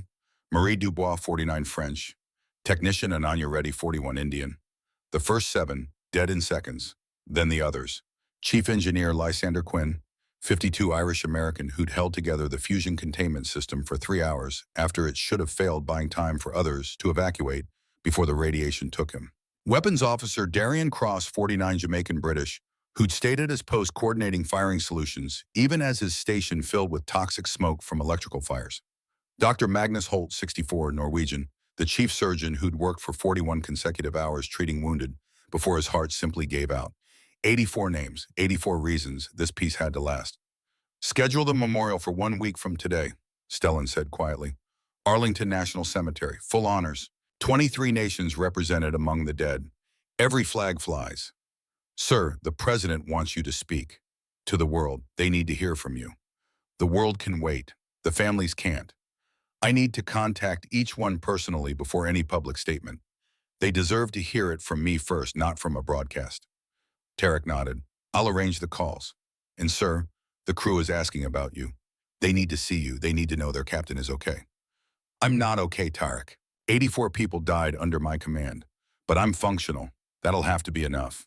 Stellan walked past his second officer toward the bridge where his remaining 616 crew maintained their posts with the quiet professionalism of people who'd seen the abyss and chosen to keep working anyway. As he entered, the bridge crew stood at attention. As you were, he said quietly. Raina Blackwood looked up from navigation. The 29-year-old South African had worked her station for 18 straight hours during the battle, calculating evasive patterns that had saved lives. Her new husband they'd married 2 weeks before launch, taking Stellan's advice, had sent 6 messages asking if she was alive. She'd answered 3. Captain, she said softly, incoming transmission. It's Admiral Zephyros. Private channel request. Stellan felt his shoulders tighten. Put him through. My ready room. Audio only. The small office off the bridge was Spartan: a desk, a chair, a viewport showing Earth rotating below. Stellan sat activated the comm. Admiral Zephyros. Captain Corin. The alien's voice carried none of its usual certainty. I am calling to express something that does not translate well into your language. Regret, perhaps, or acknowledgement of cost. I know the word you're looking for, Admiral. It's called grief. A pause. Yes, grief. I have spent the past 30 hours informing families across 17 Imperial worlds that their loved ones died because I underestimated a species I considered primitive. I have written 417 individual notifications. I expect many more will die from injuries in the coming days. I've written 84, Stellan said quietly. So far. Silence stretched between them. 2 commanders, 2 species, 2 civilizations separated by light years, but united in the burden of command. I reported to Emperor Solarius, Zephyros said finally. He was displeased with my decision to withdraw. I imagine so. He has, however, agreed to diplomatic talks. Not submission, negotiation. You have achieved what you set out to achieve, Captain Corin. At the cost of 84 lives. At the cost of nearly 500 lives if we count both sides. Zephyros's voice hardened slightly. Do not monopolize grief, Captain. We both bear this weight. Stellan closed his eyes, accepting the rebuke. You're right, I apologize. As do I, for initiating combat, for assuming superiority, for many things. Another pause. Your restraint during battle, when you had tactical advantage. You could have destroyed my entire fleet. Killing you wouldn't have solved anything. It would have just made the Empire send a bigger fleet, one that wouldn't have retreated. So you chose mercy. I chose survival. There's a difference. Stellan opened his eyes, staring at Earth through the viewport. My species has a long, bloody history, Admiral. We've learned the hard way what happens when you pursue total victory. When you destroy your enemies instead of turning them into partners. 1945. World War II ended. We could have destroyed Germany and Japan utterly, salted the earth, ensured they'd never rise again. Why didn't you? Because wise people realized that creating lasting peace required helping enemies rebuild, not grinding them into dust. The Marshall Plan, billions of dollars to reconstruct Europe. Former enemies became allies. That's the lesson I carried into battle. Zephyros was quiet for a long moment. I studied your military history during the 3 months you built your ship. Your species' capacity for violence is remarkable, but so is your capacity for reconciliation. You fight viciously and then extend hands in peace. It's confusing to those of us who view conquest as natural order. Maybe that's why we survive contact with the Empire. We know both how to fight and how to stop fighting. Both are necessary.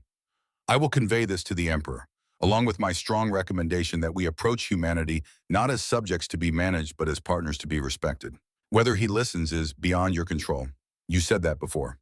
And I mean it more now than I did then. A pause. Safe journey home, Captain Corrin, and my condolences for your 84. I mean that sincerely. And mine for your 417 Admiral. May they be the last casualties between our peoples. I hope so. I truly do. The comm went silent. Stellan sat alone in his ready room for 10 minutes, gathering himself before returning to the bridge to face his crew and prepare for the descent to Earth. To face the families. To explain why their loved ones weren't coming home. The memorial service was held on a gray November morning, 3 weeks after the battle. Arlington National Cemetery spread across 600 acres of Virginia soil, white headstones marching in perfect rows across gentle hills. It held 400,000 graves, each one marking a life given in service to country, to ideals, to something larger than self. Today it would hold 84 more. But these were different. These hadn't died for a single nation. They died for a species, for the right of 8 billion humans to remain human on their own terms. The flags came first, 23 nations represented among the dead. 47 American flag soles from across the United States, but also Canada's maple leaf, Brazil's green and gold, Russia's tricolor, Japan's rising sun, South Africa's multicolored banner, Norway's red, white, and blue, Saudi Arabia's script and sword, France's tricolor, India's orange, white, and green, Jamaica's diagonal cross, Ireland's tricolor, Britain's Union Jack, each flag carried by an honor guard in full dress uniform. Each flag placed beside a flag-draped coffin containing someone who'd chosen to stand between humanity and submission. Stellan Corrin stood at attention in his dress uniform watching the procession. Beside him stood General Theron Cade, who'd authorized the Defiance Protocol and now bore witness to its cost. Behind them, the entire surviving crew of the Defiance, 616 men and women who'd come to say goodbye to their shipmates. The families sat in rows of folding chairs arranged before the coffins. Wives and husbands, children and parents, brothers and sisters, some crying openly, others stone-faced with grief too deep for tears. Stellan spotted Kaelin Frost's widow in the third row. She held their son, 14 years old now, red-eyed, wearing his father's Canadian Forces cap.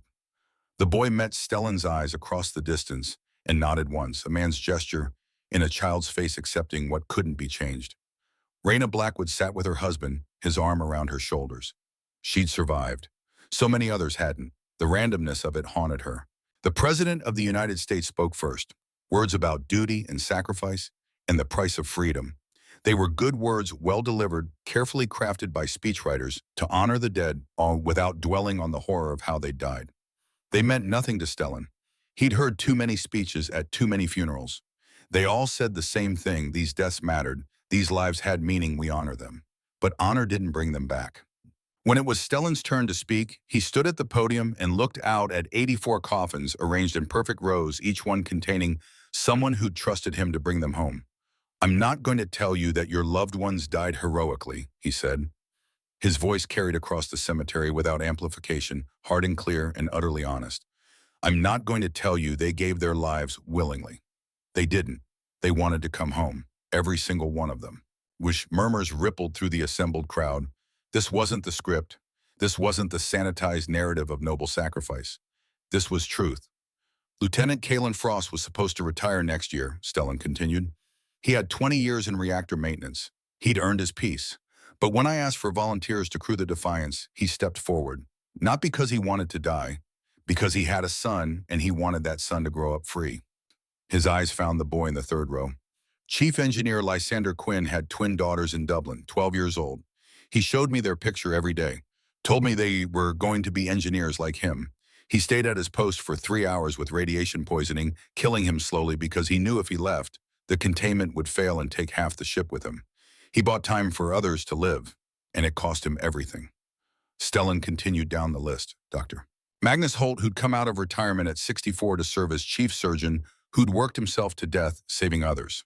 Weapons officer Darian Cross, who'd had a daughter at Cambridge studying astrophysics, who'd coordinated firing solutions through toxic smoke until his lungs gave out. Ensign Paulo Santos, who'd been planning to propose to his girlfriend when he got home. 84 names, 84 stories, 84 futures that ended in the black between stars because Stellan Corin had asked them to stand in front of an empire. After the battle, he said, his voice dropping, "I had the opportunity to destroy Admiral Zephyros's remaining ships.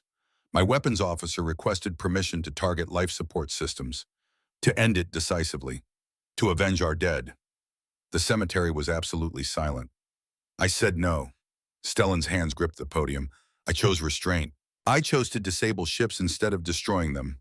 I chose to let the enemy retreat instead of pressing our advantage while 84 of my crew lay dead. He looked up, meeting the eyes of the families. I have spent every day since wondering if that choice dishonored the people who died, giving me that advantage. Whether I should have destroyed them all. Whether mercy was weakness. His voice strengthened. But I hope they would understand. Because the reason we fought wasn't revenge. It wasn't about killing aliens. It was about proving that humanity deserves respect. That we're not primitives to be managed. That we're people who choose our own path. Stellan gestured at the coffins. December 7th, 1941. Japan attacked Pearl Harbor. America could have responded with total war. Could have matched atrocity with atrocity, burned their cities, salted their earth. We didn't. We fought hard, we fought smart, but when victory came, we helped rebuild. Japan became an ally. That's the lesson I carried into battle. He paused, letting that sink in. June 6th, 1944. D-Day, Allied forces invaded Normandy. They could have executed German prisoners, massacred surrendering soldiers. They didn't. They took prisoners, treated them according to the Geneva Conventions, showed that even in war, humanity has rules we don't break. Another pause. 1950, the Korean War. We learned that sometimes you fight not for conquest but for principle. That sometimes the goal isn't victory, but preventing defeat. That holding the line matters even when you can't advance. Stellan's voice became almost gentle. These 84 people died so those lessons would be remembered. So that when humanity met aliens for the first time, we would show them we're strong enough to be merciful, fierce enough to be feared, wise enough to choose peace when we had the power to choose war. That's who we are. That's who they died protecting. He stepped back from the podium and saluted the coffins. 600 voices echoed the gesture. The burial detail began their work, and Stellan walked among the families, shaking hands, accepting embraces from people who'd lost everything so he could bring the Defiance home. Kalen Frost's son approached him near the end, 14 years old, standing too straight, holding himself together through sheer will. "Sir," the boy said, "my dad, did he suffer?" Stellan knelt to look him in the eyes. This boy deserved truth, not comfortable lies. It was very fast, explosive decompression. He wouldn't have had time to be afraid. I promise you that. It was mostly true, fast enough that fear wouldn't have lasted long. He talked about me, the boy asked. Every day, he showed me your picture. Told me you were studying engineering at McGill, that you were going to build better reactors than he ever did. He was so proud of you. The boy's lip trembled. I don't know if I can now. Every time I think about reactors, I'll think about how he died in one. Then you'll honor him every day, by remembering, by building, by making the world he died protecting a little bit better. Stellan gripped the boy's shoulder. That's how we keep them alive. We carry them forward. We make their sacrifices mean something. The boy nodded, tears finally breaking through his composure. His mother pulled him into an embrace, and Stellan stepped away, giving them their grief. Mira found him an hour later, standing alone near the edge of the cemetery, staring at nothing. Lara's asking for you, she said softly. I know, I just need a minute. Stellan, you did everything you could. I did what I had to do. That's not the same thing. He turned to face his wife, his partner for 15 years, the woman who'd supported him through 3 months of impossible construction and 3 weeks of impossible grief. 84 people, Mira. 84 families destroyed because I built a ship and asked them to crew it. You didn't destroy those families. The Empire did, by coming here, by demanding submission. Mira's astrophysicist mind dealt in absolutes in clear cause and effect. Your choice was never between their deaths and safety. It was between their deaths and everyone's deaths. You chose the mathematics of survival. Mathematics. Stellan laughed bitterly. That's a cold way to describe it. No, it's the accurate way, the true way. You're a captain, Stellan. You made impossible choices so 8 billion people didn't have to. She took his hand. Come home. Your daughter needs to see you. She's been drawing that ship of yours nonstop for 3 weeks. Won't talk to anyone except to ask when Daddy's coming home. I'm here. No, you're at Arlington standing among the dead. You need to come back to the living. They need you too. Stellan let her lead him away from the white stones and fresh graves back toward the car where normal life waited. But he looked back once, memorizing the scene. 84 coffins lowered into American soil. 84 names carved into marble.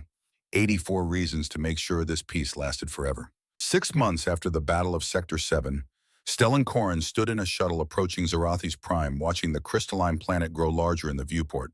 Beside him sat Dr. Alara Voss, now 52 years old, who'd been studying Zarathian technology and preparing technical exchange protocols. Across from them, Commander Tarek Ashford adjusted his diplomatic uniform for the 15th time. Nervous? Stellan asked. I'm about to meet a 10,000-year-old emperor who could order my death with a gesture, and no one could stop him.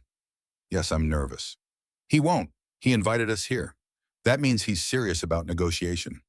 Or it means he wants to study us up close before the next invasion. Ilara laughed softly. Always the optimist, Tarek. The shuttle descended through clouds that sparkled with bioluminescent particles, landing on a platform that seemed carved from a single massive gemstone.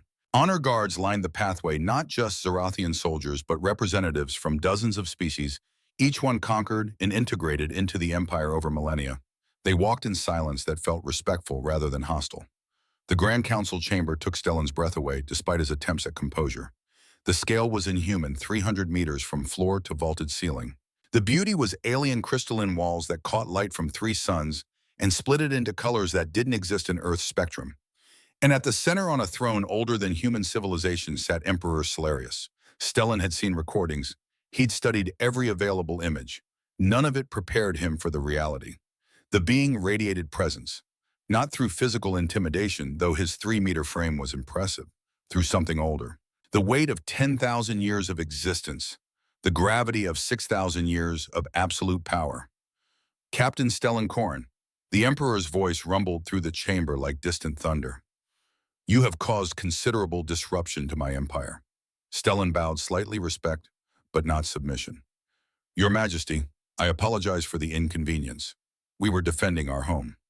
By destroying 13 of my finest warships. Disabling Your Majesty, we destroyed 4. The other 9 were disabled with their crews surviving. There's a difference. A flicker of something crossed Solarius's massive face. Surprise, approval. Yes, Admiral Zephyros made particular note of your restraint. He found it unusual for a species at war. We weren't at war, Your Majesty. We were defending. There's a difference there, too. Explain. Stellan had prepared for this moment. Had rehearsed arguments about mutual benefit, technological exchange, the value of diverse perspectives. But standing before this ancient being, political answers felt hollow. So he told the truth instead. Because the alternative is endless war, Your Majesty. And wars cost. They cost lives, resources, time. But more than that, they cost the opportunity to learn from each other, to become better than we were. He gestured at the holographic charter floating between them, the Galactic Confederation proposal that had taken 6 months of negotiation to draft.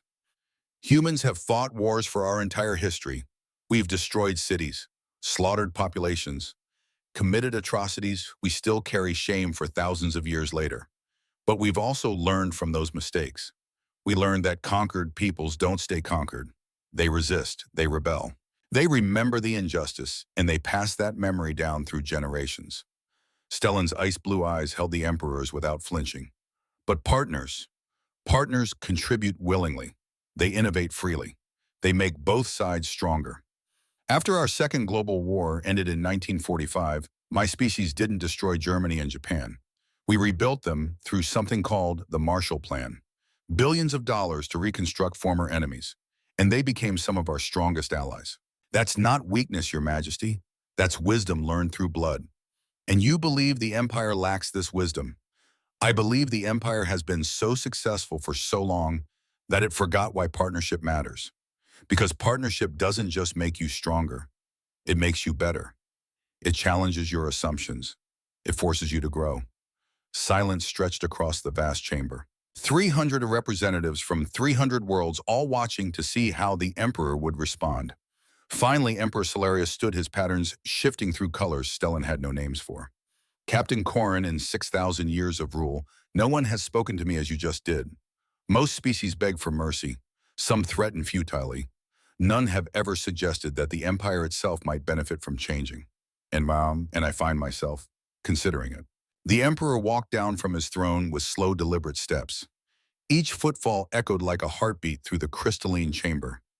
Your species is young, arrogant in the way only the young can be, technologically primitive by our standards. But you possess something we may have lost in our millennia of dominance. What's that, Your Majesty? Humility through failure. You've failed enough to know how to learn from failure. We've succeeded so long that we've forgotten that failure teaches lessons. Success cannot. Solarius reached the holographic charter, studying it with eyes that had watched stars be born. I will accept these terms, not because you defeated my fleet, though that factors into my decision, but because I'm curious what happens when the Empire stops conquering and starts collaborating, when we treat new species as partners rather than subjects.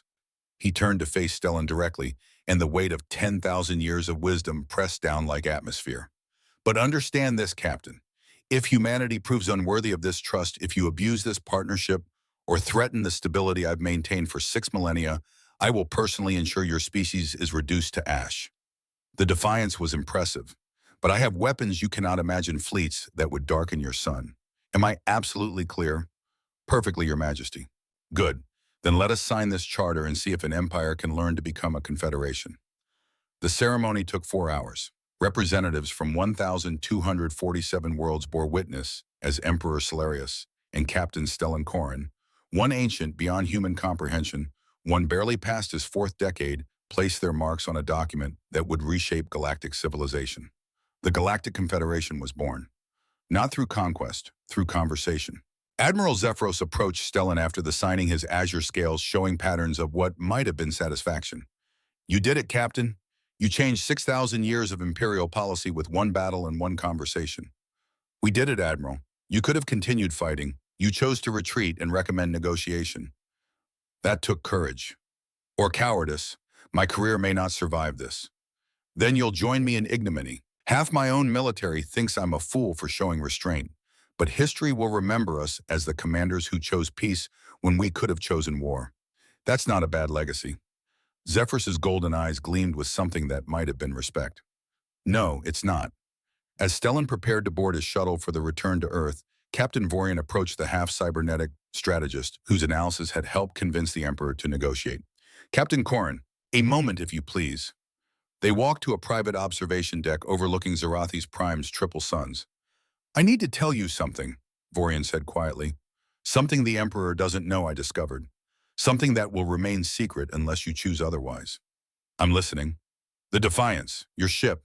I've been analyzing the battle data for 6 months. Vorian's mechanical eye glowed as he pulled up holographic displays. Your gravitational shields, your fusion reactors, your railguns, all impressive, all effective. But they shouldn't have worked as well as they did. The energy requirements for maintaining gravitational lensing at that intensity should have overloaded your fusion cores within 90 seconds. Yet you maintained shields for 3 full minutes. That's impossible according to known physics. Stellan said nothing. So I analyzed your ship's energy signatures more carefully, and I found something interesting. Vorian's organic eye studied Stellan's face. Your fusion reactors aren't generating enough power for what you accomplished. Not even close. Which means you have another power source. One you didn't reveal. One you held in reserve. Stellan's expression remained neutral. That's an interesting theory. It's not a theory, it's fact. You could have fought longer, harder. You had capabilities you never showed us. Vorian leaned closer. What was it, zero-point energy antimatter? Some human innovation we haven't conceived. For a long moment, Stellan said nothing. Then very quietly, does the Emperor know? No, and I won't tell him, because I understand why you held back. You showed just enough strength to force negotiation, but not so much that you terrified the Empire into viewing you as an existential threat. You calibrated your display of force perfectly. Why tell me this? Because I want you to know that I know. That when we meet again, and we will meet again as partners in this confederation, we'll both understand that humans are still holding secrets, still capable of surprises. Vorian's mechanical eye whirred. It makes you more interesting, more worthy of respect. And it gives me hope that this partnership might actually work. Stellan studied the half-cybernetic officer for a long moment. Then he smiled slightly. We learned something from your species, Captain Vorian, from the Empire. You survived for 6,000 years by being prepared for everything. We're young, we're primitive, but we're very good at learning from those who've survived longer than us. So there is another power source. I didn't say that. You didn't deny it either. No, Stellan agreed. I didn't, and I won't. Some secrets are worth keeping, Captain. They make the universe more interesting. Vorian's organic eye crinkled with what might have been amusement. Indeed they do. Safe journey home, Captain Corrin. And congratulations. You've earned humanity a place among the stars. Try not to destroy it. We'll do our best. Arlington National Cemetery looked exactly the same as it always had.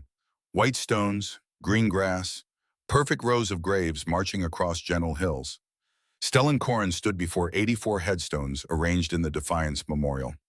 Each stone carved with a name rank and a simple phrase, they stood so others could choose.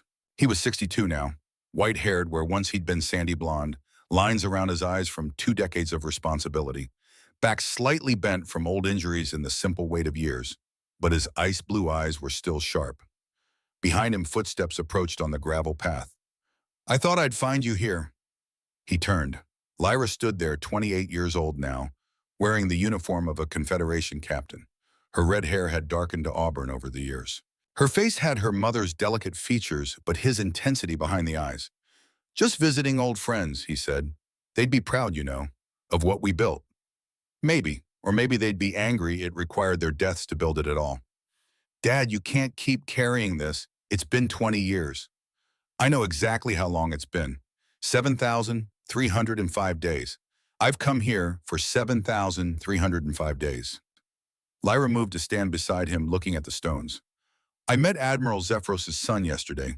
He's commanding a joint human-Zerathian patrol in Sector 12. How is he? Young, eager. Reminded me a lot of his father, actually. He asked about you. What did you tell him? That you're retired, stubborn, still teaching occasional seminars at the academy about engineering, ethics, and moral command. Still refusing medals or recognition for saving humanity. Sounds accurate. Lyra was quiet for a moment then. He told me something interesting. His father talks about the Battle of Sector 7, about how you could have destroyed their fleet but chose not to. He says it's taught an entire generation of Imperial officers that strength isn't just about winning. It's about knowing when to show mercy, when to stop. That's good to hear. Dad, you changed the galaxy. You know that, right? Not just by building the Defiance, but by knowing when to stop fighting. That's your real legacy. Stellan looked at his daughter, this fierce, brilliant woman who'd become everything he'd hoped for. Captain of the Horizon 7, leading joint species missions into unknown space, building the peace he'd fought for. My real legacy, he said quietly, is standing next to me, wearing that uniform. Working with species we almost went to war with. Making the Confederation real instead of just words on paper. Then you did good, old man. I tried. They stood together among the graves as autumn wind rustled through the trees, carrying the scent of approaching winter. Lyra. Yeah, Dad. Thank you for making it matter, for making their sacrifice mean something. She hugged him fiercely the way she had when she was 8 years old and scared of aliens coming from the stars. Always, she whispered. I'll always make it matter. 5 years later. Lyra Corrin, now 33, an admiral of the Confederation's Third Fleet, stood on the bridge of the CNS Unity, a vessel built jointly by humans and Zerathians, incorporating the best of both species technology. Her crew was mixed 40% human, 40% Zerathian, 20%, from a dozen other species that had joined the Confederation. They worked together with the easy familiarity of people who'd served together for years. Admiral, Her communications officer, a young Zarathian named Kellis, reported, "We're receiving a distress signal from Sector 28. Unknown species. They're requesting assistance." Unknown species. Lyra moved to the sensor display. First contact situation. Appears to be. They're broadcasting mathematical sequences, prime numbers, the universal language of intelligence. Lyra studied the data mine racing through protocols and possibilities. First contact was delicate. The wrong approach could trigger conflict. The right approach could bring a new partner into the Confederation. She thought of her father, of the choice he'd made 25 years ago when faced with the Empire. Fight or submit, resist or surrender. He'd chosen a third option, fight enough to earn respect, then extend a hand in partnership. Set course for Sector 28, she ordered. Maximum safe speed. And send a message. All frequencies. Mathematical sequences in response. Let them know we're coming in peace. Should we go to battle stations, Admiral? Lyra thought about the Defiance. About 84 names carved in stone. About the price her father's generation had paid so hers could explore the stars. No, approach stations. Shields up, but weapons cold. We're here to meet new friends, not make new enemies. If they prove hostile, we'll respond. But we'll give them the chance to choose peace first. As you command, Admiral. The Unity altered course heading toward unknown space and unknown species, carrying with it the hope that the lessons of the Defiance would echo forward through generations. That strength and mercy could coexist. That different species could become partners instead of conquerors and conquered. That the long peace could continue.